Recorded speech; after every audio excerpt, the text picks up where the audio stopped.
Continuamos hoy, amigo oyente, nuestro viaje por la Epístola de Santiago. Y al llegar hoy a este último capítulo, el capítulo 5 de esta pequeña Epístola de Santiago, el tema que tenemos ante nosotros es una advertencia a los ricos y el valor de la inminente venida de Cristo. También hay otros temas que se presentan aquí. Debemos decir que por primera vez hemos notado que los capítulos 4 y 5 de esta Epístola de Santiago proveen mucho material para mensajes, y quizá uno pueda sacar más mensajes diferentes de estos dos capítulos que de cualquiera otros dos capítulos de la Biblia. Habíamos pensado que podríamos concluir hoy con este capítulo 5, pero vemos que hay demasiado aquí para estudiar en un solo día. Así es que hemos reducido un poco la marcha de nuestro autobús bíblico para poder apreciar el escenario que nos rodea. En los primeros versículos de este capítulo tenemos una parte que trata con los ricos, y como usted puede apreciar, es una advertencia a los ricos. Estamos hablando ahora de una clase de gente de la cual conocemos muy poco en realidad. Nunca hemos pertenecido a esa clase. Pero quizá el lenguaje más duro que uno pueda encontrar en la Biblia se encuentra en estos primeros versículos del capítulo 5 de la Epístola de Santiago. En realidad, los primeros 6 versículos del capítulo 5 son probablemente tan radicales en lo que se dice en cuanto a los ricos como lo que uno puede encontrar en cualquier literatura comunista. Debemos apresurarnos a decir que las conclusiones a las cuales se arriba son completamente diferentes de lo que uno encontraría en algo radical. Pero esto aquí es muy radical. Y es radical en un sentido muy cristiano, digamos. Quisiéramos leer los primeros 6 versículos y tenerlos ante nosotros porque, como ya dijimos, esto es radical. Y estamos seguros que muchos ni siquiera han soñado que un hombre como Santiago, tan práctico, hubiera escrito algo así. Pero esto también es muy práctico, digamos de paso. Vamos a comenzar, pues, con los versículos 1 al 6 del capítulo 5. En esta porción de las Escrituras, Santiago presenta una alerta para los ricos, y los ricos no escuchan el Evangelio, digamos de paso. Pero hay algunos pocos ricos, y pocos de ellos poderosos, dice Pablo, en su día. Leamos pues los primeros 6 versículos de este capítulo 5 de la Epístola de Santiago. Vamos ahora, ricos, llorad y aullad por las miserias que os vendrán. Vuestras riquezas están podridas, y vuestras ropas están comidas de polilla. Vuestro oro y plata están enmohecidos, y su moho testificará contra vosotros, y devorará del todo vuestras carnes como fuego. Habéis acumulado tesoros para los días postreros. He aquí, clama el jornal de los obreros que han cosechado vuestras tierras, el cual por engaño no les ha sido pagado por vosotros. Y los clamores de los que habían cegado han entrado en los oídos del Señor de los ejércitos. Habéis vivido en deleites sobre la tierra, y sido disolutos. Habéis engordado vuestros corazones como en día de matanza. Habéis condenado y dado muerte al justo, y él no os hace resistencia. Por cierto que tenemos aquí una declaración muy sobresaliente en cuanto a los ricos, y en realidad no tiene mucho que ver con el hacer dinero que no sea condenado. Usted recuerda que la Escritura presenta muy claramente que es el amor al dinero lo que constituye la raíz de todos los males. El dinero en sí mismo no es algo inmoral, tampoco es algo moral, pero es la forma en que la persona trata de utilizar el dinero lo que determina si es moral o inmoral. El hombre rico puede utilizar su dinero de una forma maravillosa. De modo que estudiemos esto porque este es un pasaje de las Escrituras que opinamos nosotros se ha malentendido en gran manera. Mucho de lo que dice aquí Santiago es malentendido, y aquí él dice que ellos deben llorar y aullar. Y esa palabra aullar es algo bastante fuerte. Luego él dice, por las miserias que vendrán. Tenemos una forma de expresión bastante dura aquí ante nosotros. Y Santiago continúa diciendo, vuestras riquezas están podridas y vuestras ropas están comidas de polilla. Aquí tenemos una declaración muy radical, por cierto. Es una declaración muy dura contra los ricos. Tenemos aquí una condenación muy clara de los ricos, no del dinero y tampoco del obtener dinero de una manera legítima, tampoco el utilizarlo de una manera honrada, sino que se habla de obtenerlo en manera ilegal, ilegítima, de obtenerlo aplastando a los pobres o acumulándolo por medios deshonestos y simplemente aferrarse a él. Usted y yo, amigo oyente, estamos viviendo en un día cuando necesitamos darnos cuenta de que los ricos están controlando al mundo. No creemos que haya ninguna duda en cuanto a esto. Es la creencia de algunos y de algunos hombres que ocupan posiciones de importancia de que un grupo de ricos controla este mundo. Lo más sorprendente de todo hoy es que, de manera especial, los ricos dicen que uno debería tener una legislación social, que uno debería cuidar de los pobres y cosas por el estilo. Eso es algo que está muy bien, pero ¿por qué es que son nada más que los ricos quienes se encuentran en la política y que piensan de manera revolucionaria, que son liberales? Amigo oyente, vamos a hablar aquí bastante directa y duramente, pero el Señor Jesucristo es quien da una ilustración en cuanto a esto. Él habló en cuanto al hombre rico y al hombre pobre, y que el pobre solamente comía las migajas que caían de la mesa del rico. Lo interesante hoy es que tenemos a los ricos que ocupan muchos cargos en el gobierno. Y hoy es prácticamente imposible que un hombre pobre llegue a ser elegido presidente de su país. Él tiene que tener el apoyo de millones de pesos, y no importa a cuál partido político este hombre pertenezca.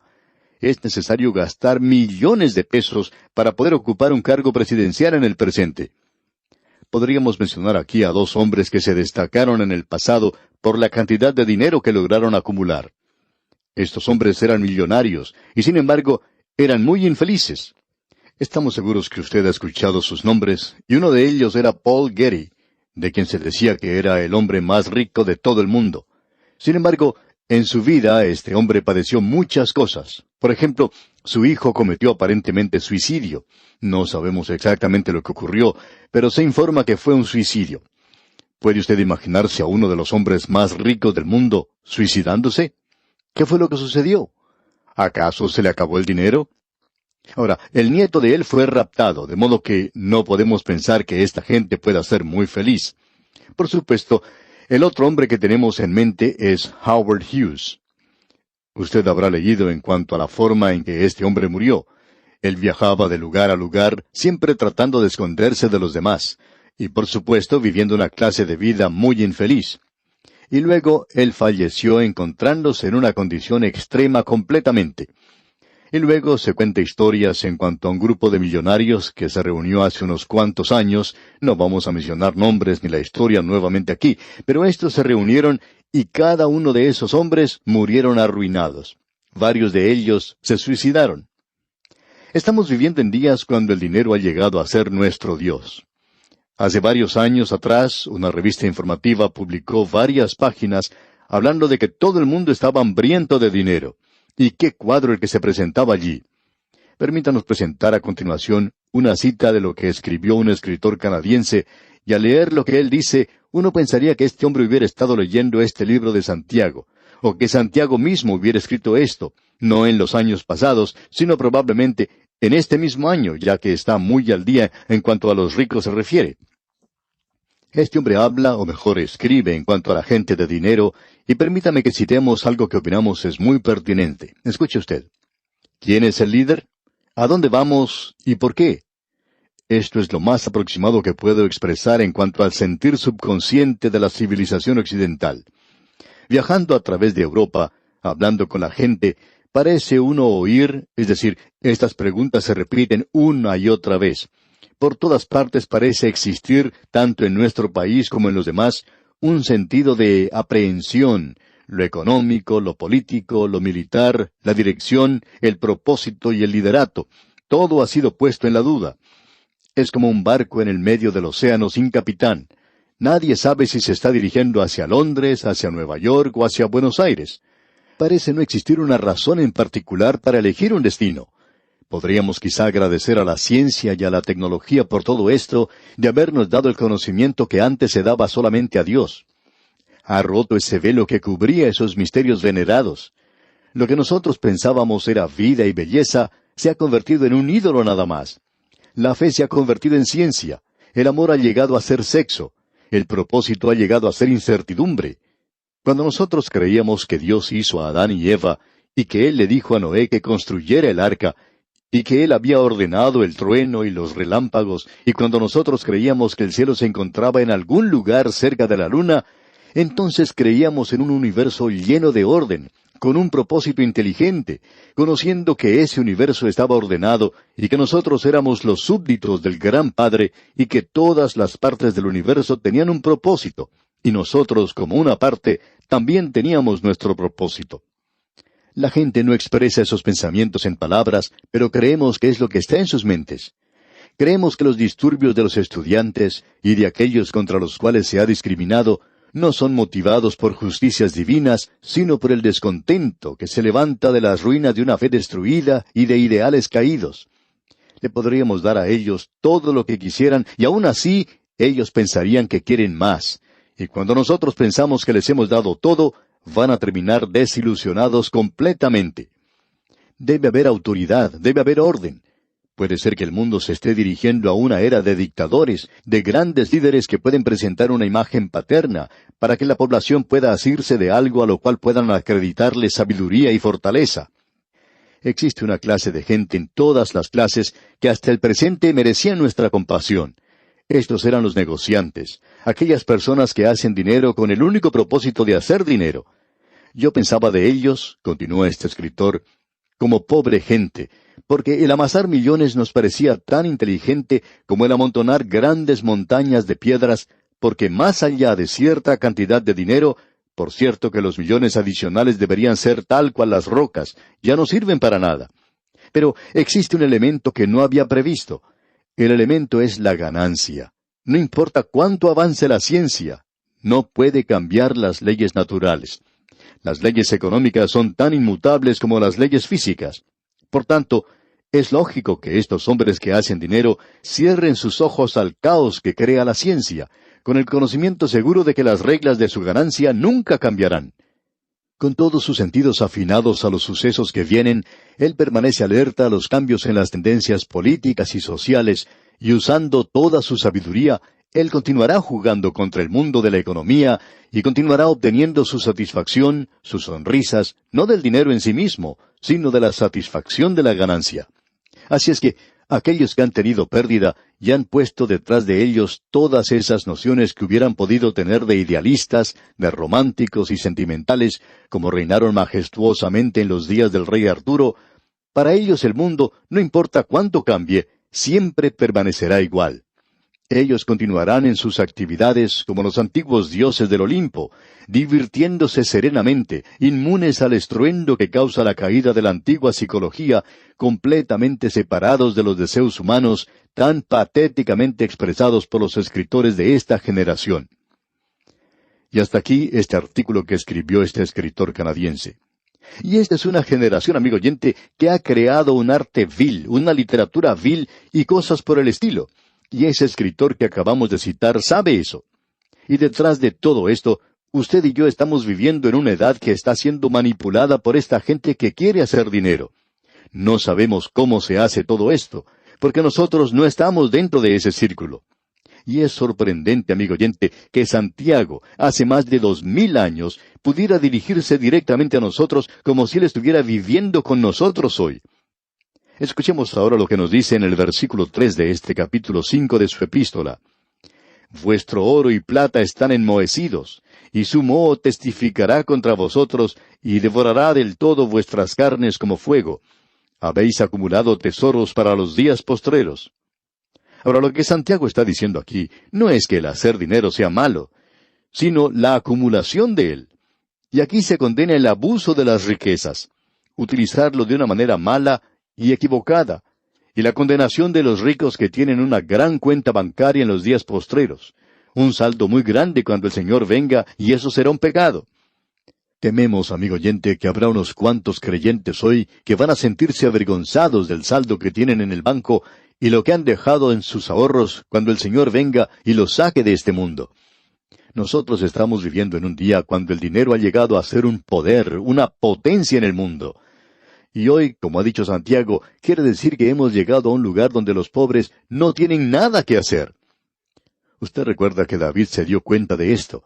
Y él, hablando en el Salmo 37, dice, «Vi yo al impío sumamente enaltecido, y que se extendía como laurel verde». Él habla en el versículo 1 diciendo, «No te impacientes a causa de los malignos, ni tengas envidia de los que hacen iniquidad». Y luego en el versículo 3 dice, «Confía en Jehová». En el versículo 5 expresa, «Encomienda a Jehová tu camino». Y luego en el versículo 7 dice, «Guarda silencio ante Jehová y espera en él». Lo interesante de notar aquí, amigo oyente, es que cuando venga el anticristo finalmente, él tendrá el apoyo de las riquezas de este mundo. Pero aún así, David dice en el versículo 36, pero él pasó, y he aquí, ya no estaba. Lo busqué, y no fue hallado. David está diciendo, si uno espera lo suficiente, Dios no tiene ningún apuro. Dios arreglará las cuentas con esa persona. Escuchemos ahora lo que dice Santiago. La acumulación de tesoros y riquezas se hacía de una manera que aplastaba al pobre.